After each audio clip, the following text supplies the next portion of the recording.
গণত্রাণের ১০ কোটি টাকা ব্যাংকে আছে, তার ৮ কোটি টাকা যাচ্ছে প্রধান উপদেষ্টার ত্রাণ তহবিলে। প্রিয় দর্শক, আসসালামু আলাইকুম। নুসরাত তাবাসসুম সার্জিস আলমরা গত ফেনী এবং নোয়াখালী কুমিল্লা অঞ্চলের যে বন্যা হয়েছে, সেই বন্যা ব্যাপক অর্থ কালেকশন করেছে টিএসসি থেকে। কেন এই ঘটনা ঘটেছে? গত ৫ তারিখে ৫ আগস্টে বাংলাদেশে অসম্ভব একটি গণ অভ্যুত্থান সংগঠিত হয়েছে।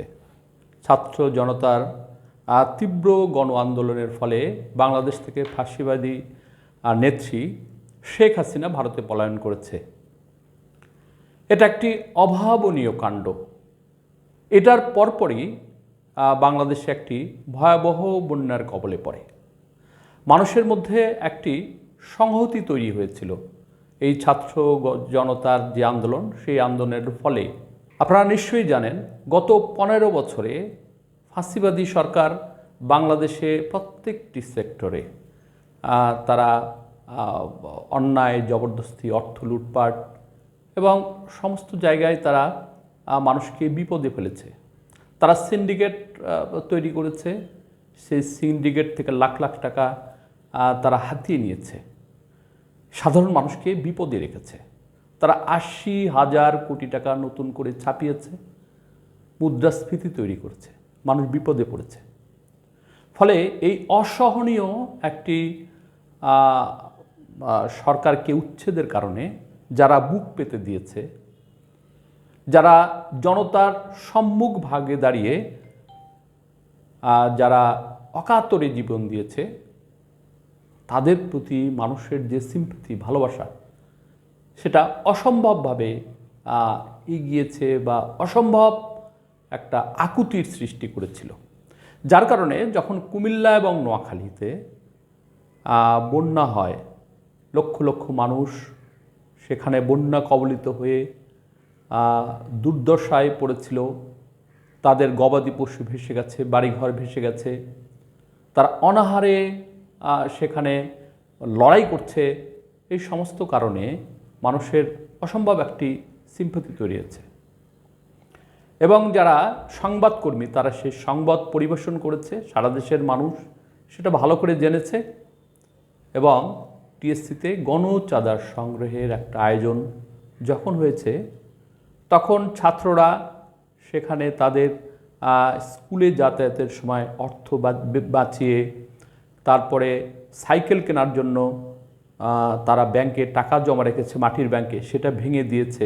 গৃহবধূ যারা, তাদের হাতে নগদ টাকা থাকে না অনেক সময়, তখন গলার চেন, হাতের বালা বা সোনা যেভাবে তারা পেরেছে সেটা তারা জমা দিয়েছে।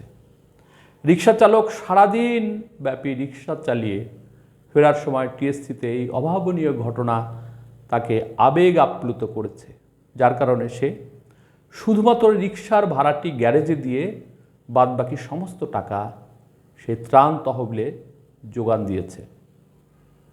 ভিক্ষুক টাকা দিয়েছে, চাকরিজীবী টাকা দিয়েছে এবং যারা ভবঘুরে তারাও টাকা সংগ্রহ করে টাকা দিয়েছে। এটা কেন ঘটল? কারণ তারা বাংলাদেশে একটি অভাবনীয় গণ আন্দোলনের সৃষ্টি করেছিল এবং জনতা সেটাকে সমর্থন করে এগিয়ে নিয়ে গিয়ে ফাঁসিবাদী সরকারকে উচ্ছেদ করেছে।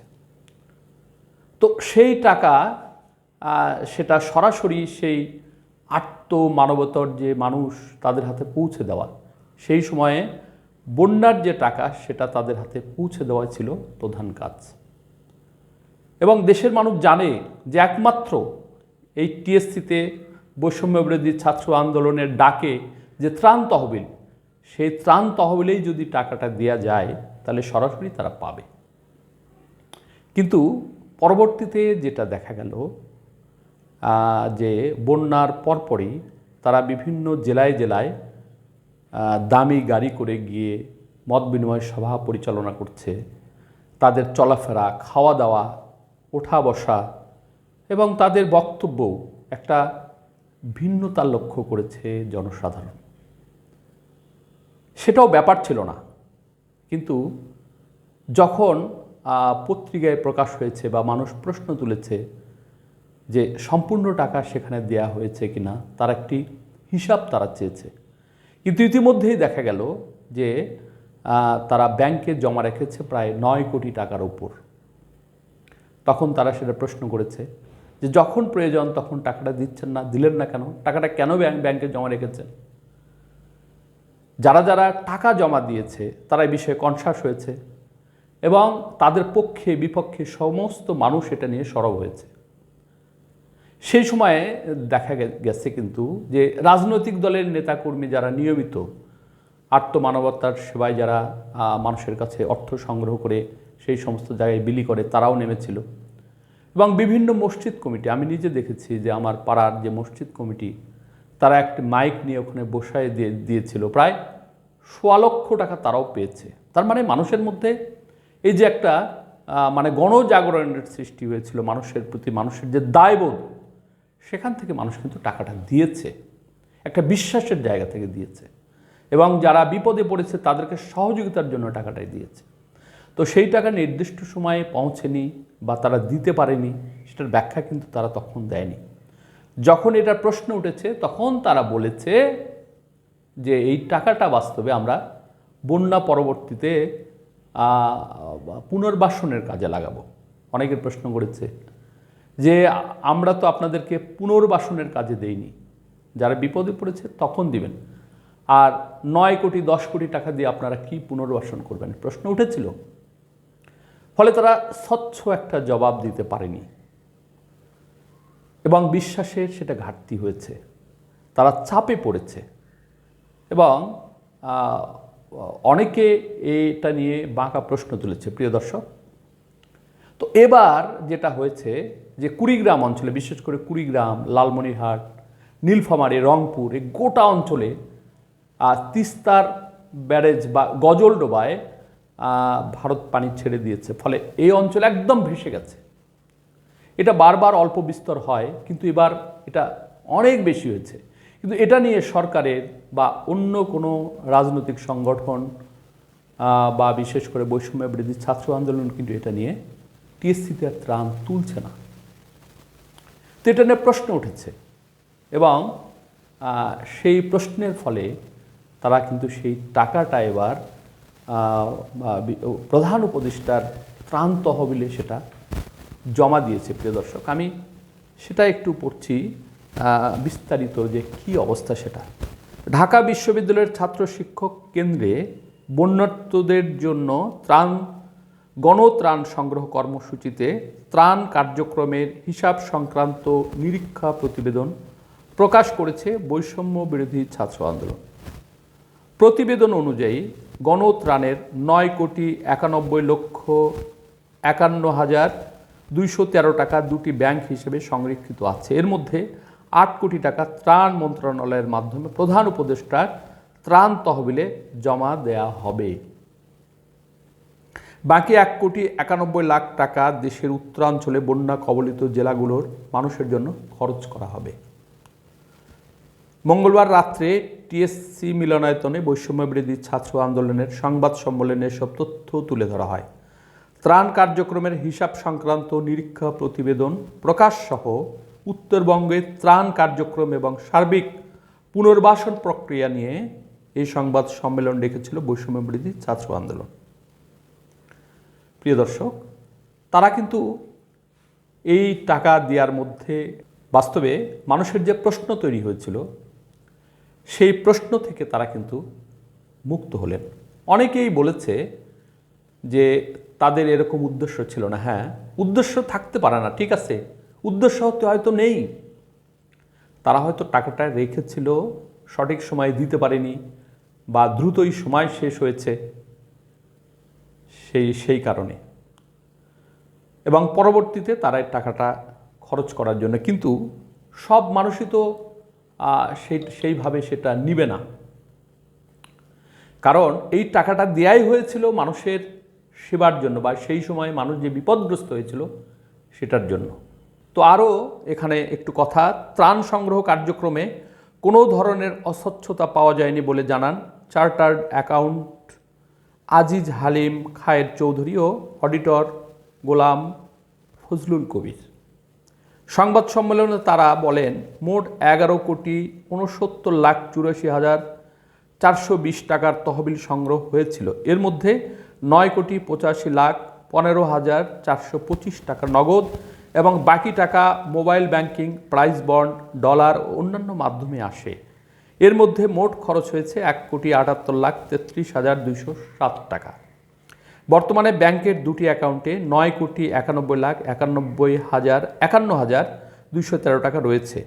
ফজলুল করিম বলেন, তারা জরুরি ভিত্তিতে ব্যক্তিগত ব্যাংক অ্যাকাউন্টে টাকা নিয়েছিলেন, তবে আমরা বলেছি এগুলো ব্যক্তিগত অ্যাকাউন্টে থাকা উচিত নয়, এতে আইনগতভাবে এর মালিকানা বৈষম্যবিরোধী ছাত্র আন্দোলনের হাতে থাকে না। তারা আমাদের কথা শুনেছেন।